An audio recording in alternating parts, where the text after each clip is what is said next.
साल 1972 दिसंबर का महीना। पंजाब की बर्फीली रातें, बारूद की गंध हवा में तैर रही थी। भारत और पाकिस्तान की सीमा, जहां पेड़ों से ज्यादा बंदूकें खड़ी थीं। भारतीय सेना की चौकी पर सिपाही रोहित शर्मा खड़ा था, चेहरे पर मिट्टी और दिल में आग। उसने अपनी राइफल को थामा और आसमान की तरफ देखते हुए कहा, या अल्लाह, या भगवान, जो भी सुनता हो, मेरे देश को जीत दिला देना। उसके साथी हंस पड़े। रोहित, तू दोनों से प्रार्थना करता है? रोहित मुस्कुराया। ऊपर वाला एक ही है, झगड़ा तो हम नीचे वालों ने किया है। इसी बीच वायरलेस पर कमांड आया, दुश्मन ठिकाने पर हमला शुरू, तैयार रहो। रोहित ने हेलमेट संभाला, दिल की धड़कन तेज, तोपों की गड़गड़ाहट, सरहद कांप उठी। दुश्मन की गोलियां अंधेरे को चीर रही थी। रोहित अपनी टुकड़ी के साथ आगे बढ़ा, उसकी आंखों में निडर चमक थी। मिट्टी उसके लिए माँ थी और माँ को कोई छू नहीं सकता था। पर अचानक एक बड़ा धमाका। बस दोस्तों, कहानी को अंत तक जरूर देखें। ये कहानी आपको सोचने पर मजबूर कर देगा कि प्यार इस हद तक जा सकती है। जमीन फटी, गाड़ी के परखच्चे उड़ गए, धूल के बादल। रोहित को बस इतना याद रहा, जय हिंद, और फिर अंधेरा, सुबह की हल्की रोशनी, बर्फ से भी ठंडी हवा। लेकिन एक पाकिस्तानी गांव की छोटी गली में एक लड़की घबराहट से इधर उधर देख रही थी। नाम आफरीन अली, 22 साल की चांद जैसी सादगी वाली लड़की, सीधी, नेक, पर हालातों ने उसकी मुस्कान चुरा ली थी। वो अपने छोटे घर के पास एक बेहोश जवान को पड़ा देखती है, भारतीय वर्दी। दिल में ठंडा डर दौड़ गया, दुश्मन पाकिस्तान की सरहद तक कैसे पहुंचा? पर जैसे ही उसने पास जाकर देखा, उसके हाथों से खून रिस रहा था, होठ सूखे, सांसें धीमी, आंखों में दर्द था, पर चेहरे पर एक मासूमियत भी। उसी क्षण आफरीन के अंदर की इंसानियत उसके डर से लड़ पड़ी। वो खुद से बोली, जान किसी की भी हो, अल्लाह की अमानत होती है। घर में बस वो और उसकी बूढ़ी माँ, पिता फौज में शहीद और भाई फहीम, कैप्टन फहीम अली, वही पाकिस्तान की सेना में तैनात। अगर उसे पता चल गया तो आफरीन का अंजाम मौत से भी बुरा। पर उसके दिल ने हर डर को धक्का दे दिया। उसने जवान को खींचकर अपने घर के पिछवाड़े के कमरे में छुपा दिया। माँ ने देखा तो कांपते हुए बोली, पागल हो गई हो क्या? दुश्मन है, हमें फांसी पर चढ़ा देंगे। आफरीन बोली, माँ, ये भी किसी का बेटा है, किसी की उम्मीद, किसी की जान। माँ रोते हुए बोली, तेरे अब्बा, तेरे भाई देश की रखवाली करते हैं और तू दुश्मन की जान बचाएगी? आफरीन की आवाज टूट गई। अब्बा और भाई जंग लड़ते हैं, इंसानियत नहीं। माँ चुप। दिल कांप गया। आफरीन ने पानी लाकर जवान के होठों से लगाया। धीरे धीरे उसकी पलकें फड़फड़ाईं, आवाज धीमी, टूटी हुई, मैं भारत। आफरीन चौंकी। उसने उसके मुंह पर हाथ रख दिया। चुप, कोई सुन लेगा। रोहित ने दर्द के बीच पहली बार उसकी आंखों को देखा। एक पल के लिए जंग, सरहद, नफरत सब भूल गया। बस एक चेहरा याद रह गया, आफरीन का। शाम का धुंधलापन। आफरीन एक कटोरे में दवा लेकर कमरे में आई। रोहित करवट बदलते हुए करा उठा। जरा धीरे, वो झुकते हुए बोली। रोहित ने उसकी आंखों में सीधा देखा। तुम्हें पता है मैं कौन हूँ? आफरीन बोली, हिंदुस्तानी। एक छोटा सा ठहराव, और उसने धीरे से कहा, पर उससे पहले इंसान। रोहित के दिल में हल्की सी गर्माहट फैल गई। इतनी नफरत के बीच ये करुणा चमत्कार जैसी थी। माँ दरवाजे पर खड़ी सुन रही थी। उनका हर सेकंड डर में बीत रहा था। जल्दी ठीक हो जाओ और यहाँ से चले जाओ, माँ बोली। रोहित ने सिर हिलाया। उसे अपनी वर्दी का बोझ महसूस हो रहा था। रात होती गई। बाहर से सायरन सुनाई दिए। दूर कहीं गोलीबारी शुरू हो गई थी। आफरीन खिड़की बंद करते हुए बोली, अगर कोई तुम्हें यहाँ देख ले तो मेरे लिए मौत सस्ती पड़ जाएगी। रोहित बोला, मैं यहाँ नहीं रहना चाहता, तुम पर बोझ बनकर नहीं। आफरीन ने अचानक बात काट दी। जिंदा रहो पहले। उनके बीच पहली बार एक आदेश, एक अपनापन, एक अदृश्य रिश्ता बन गया। लेकिन अगले ही पल दरवाजे पर जोर की दस्तक, ठक ठक ठक। माँ का दिल गले में आ गया। आवाज आई, घर में तलाशी लेनी है, भारतीय सिपाही फरार है। आफरीन का चेहरा पीला पड़ गया। रोहित को उठाने की ताकत नहीं, छुपाने के लिए बस कुछ सेकंड। आफरीन ने उसकी बाह अपने कंधे पर रखी, बेहद मुश्किल से उसे पिछली दीवार में बने एक संकरे भंडार कमरे में ले गई।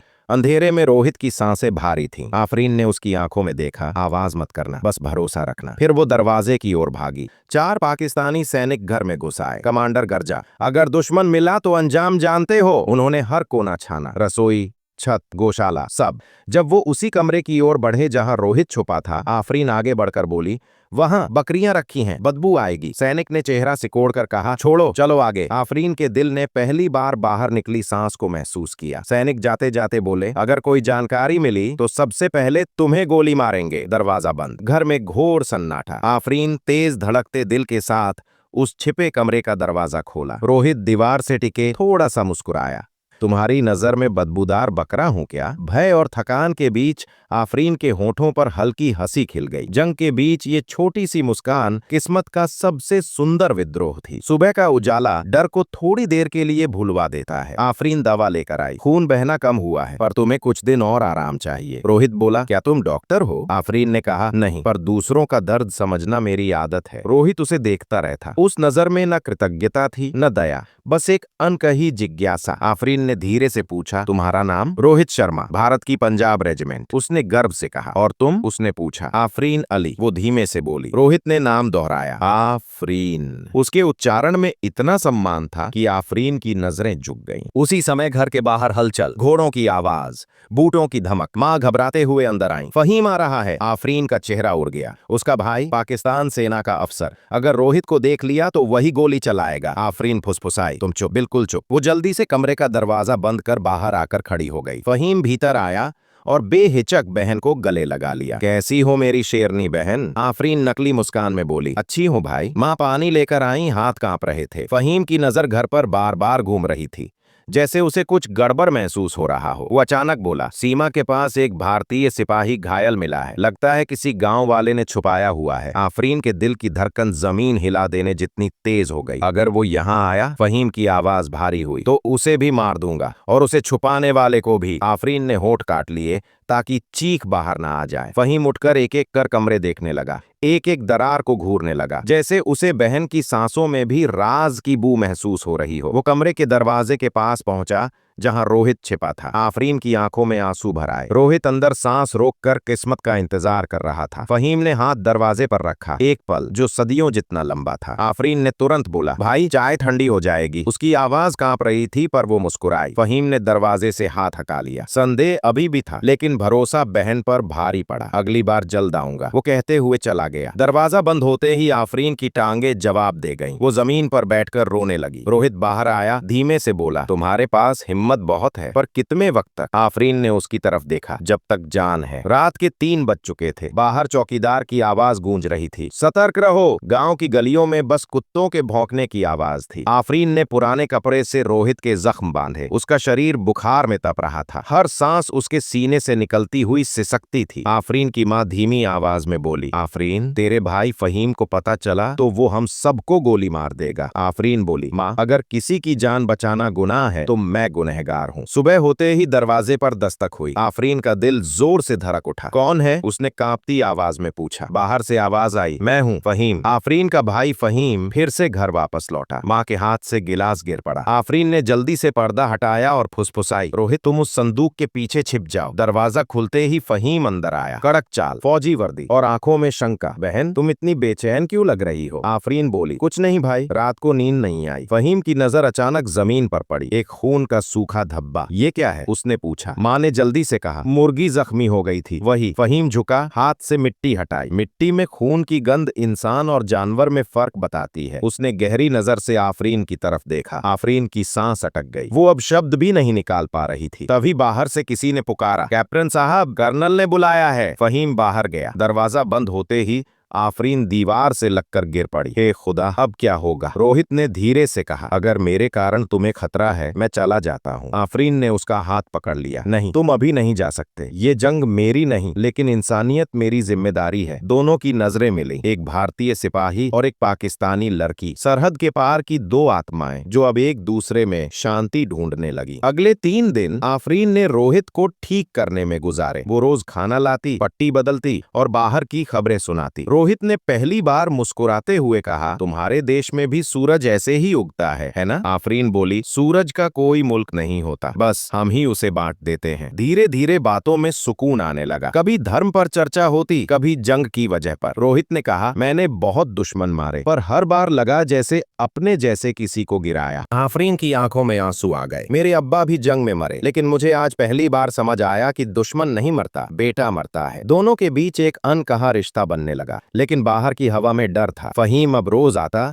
और कुछ न कुछ पूछता। उसकी नजरों में शक बढ़ने लगा था। एक रात आफरीन ने रोहित को चिट्ठी दी। ये नक्शा है, 2 दिन बाद रात में इस रास्ते से निकल जाना, वहां से तुम्हारी सरहद करीब है। रोहित ने कहा, और तुम? वो बोली, मैं वहीं रहूंगी जहां मेरी किस्मत है। रोहित बोला, अगर मैं जिंदा बच गया तो कभी ना कभी लौटूंगा। आफरीन मुस्कुराई। शायद तब सरहदें बदल चुकी हों, लेकिन भाग्य ने कुछ और लिखा था। अगले दिन फहीम को एक गुप्त रिपोर्ट मिली। गांव में किसी ने भारतीय सिपाही को छिपाया है। उसने तुरंत पूरे गांव की तलाशी का आदेश दिया। आफरीन के घर के बाहर सेना आ खड़ी हुई। दरवाजा खोलो, फहीम गरजा। आफरीन ने कांपते हुए दरवाजा खोला। फहीम अंदर आया, हर कोना खंगालने लगा। तभी उसे दीवार के पास कुछ हिला। एक पुराना संदूक थोड़ा सा सरका हुआ था। वो बोला, इधर क्या है? माँ ने जल्दी से कहा, कपड़े रखे हैं बेटा। फहीम ने तलवार से संदूक पर वार किया। लकड़ी फटी और अंदर से खून टपका। सभी सिपाही चौंक गए। फहीम ने संदूक उठवाया। अंदर रोहित पड़ा था, घायल पर जिंदा। भारतीय सिपाही, फहीम दहाड़ा। और तूने इसे छिपाया आफरीन? माँ बेहोश होकर गिर गई। आफरीन बोली, भाई ये दुश्मन नहीं, जख्मी इंसान है। फहीम चिल्लाया, दुश्मन इंसान नहीं होता। रोहित बोला, मार दो मुझे, पर याद रखना, जंग किसी के दिल की नहीं जीतती। फहीम ने बंदूक उठाई, तभी बाहर से गोली चली। एक पाकिस्तानी सिपाही गिर गया। भारतीय रेस्क्यू टीम उस इलाके में घुस आई थी। अचानक चारों ओर गोलियां चलने लगी। धुएं में सब कुछ धुंधला। फहीम ने आफरीन को धक्का देकर कहा, भाग जा अंदर, और खुद बाहर दौड़ा। रोहित ने उसे रोकना चाहा, लेकिन एक बम धमाके से दीवार गिर गई। आफरीन और रोहित दोनों बेहोश हो गए। जब रोहित को होश आया, वो भारतीय शिविर में था, साथ में उसके कप्तान और डॉक्टर। वो बोला, आफरीन कहाँ है? कोई जवाब नहीं मिला। 3 हफ्ते बाद जब उसे अस्पताल से छुट्टी मिली तो उसे बताया गया, उस गांव पर बमबारी में कोई नहीं बचा। रोहित की आंखें सूनी हो गईं। वो अपनी पलटन छोड़कर सीमा पार दोबारा घुस गया, सिर्फ एक जवाब के लिए, क्या आफरीन जिंदा है? वो हर गांव, हर खंडहर में पूछता फिरता। किसी ने कहा, एक लड़की जली हालत में मिली थी। किसी ने कहा, कोई अस्पताल में भर्ती हुई थी। महीनों बाद लाहौर के एक पुराने अस्पताल में वो एक नर्स से मिला, जिसने कहा, एक लड़की थी जिसने बस इतना कहा था, अगर वो लौटे तो कहना, सूरज का कोई मुल्क नहीं होता। रोहित की आंखों से आंसू गिर गए। उसने आसमान की ओर देखा। मैं लौट आया आफरीन, लेकिन तूने सरहदें पार कर दी। वो भारत लौट आया, लेकिन रोज सूरज निकलते ही वो एक ही दिशा में देखता, पश्चिम की ओर, जहां से आफरीन की दुआएं शायद अब भी उसे छूती थीं। साल बीत गए। 1975 का जून महीना था। भारत अब कुछ हद तक संभल चुका था, पर रोहित का दिल अब भी अधूरा था। वो अब सेना छोड़ चुका था और अमृतसर के एक स्कूल में बच्चों को देशभक्ति पढ़ाता था। बच्चे जब सारे जहां से अच्छा गाते तो उसकी आंखों में हमेशा वही चेहरा उभर आता, आफरीन। एक शाम जब सूरज ढल रहा था, स्कूल के गेट पर एक बुजुर्ग आदमी आया। उसने कहा, तुम रोहित शर्मा हो? रोहित ने सिर हिलाया। बुजुर्ग ने एक पुराना लिफाफा निकाला। उस पर पाकिस्तानी डाक की मोहर थी। किसी ने मुझे सीमा पार से दिया था, तुम्हें देने को। रोहित ने कांपते हाथों से लिफाफा खोला। अंदर एक कागज था जिस पर लिखा था, जिंदगी ने मुझे राख बना दिया, मगर राख के नीचे अब भी तेरी यादें जलती हैं। अगर कभी हवाओं में चांद के उस पार किसी का नाम सुनो तो समझ लेना, आफरीन अब भी जिंदा है। रोहित ने कागज सीने से लगा लिया। उस रात उसने नींद में एक आवाज सुनी, रोहित, जैसे कोई उसे पुकार रहा हो। उसने तय किया, मैं उसे ढूंढे बिना अब चैन से नहीं रह सकता। तो दोस्तों, क्या रोहित आफरीन को ढूंढ पाएगा या नहीं? क्या आफरीन धमाके में जिंदा बची थी या नहीं? ये सभी सवालों का जवाब आपको मिलेंगे इस कहानी का अगला भाग 2 में। भाग 2 के लिए कमेंट करें। इस कहानी को सुनाने का उद्देश्य केवल मनोरंजन करना है। इसका उद्देश्य किसी भी धर्म, जाति या समुदाय की भावनाओं को ठेस पहुंचाना बिल्कुल नहीं है। अगर आपको ये कहानी पसंद आई हो तो इस वीडियो को लाइक जरूर करें, हाइप करें, अपने दोस्तों के साथ शेयर करें। आपको ये कहानी कैसी लगी कमेंट में जरूर बताएं, और ऐसे ही दिल से जुड़ी कहानियों के लिए हमारे चैनल को सब्सक्राइब करें। फिर मिलेंगे एक नई कहानी के साथ। तब तक के लिए धन्यवाद और अपना ख्याल रखिए।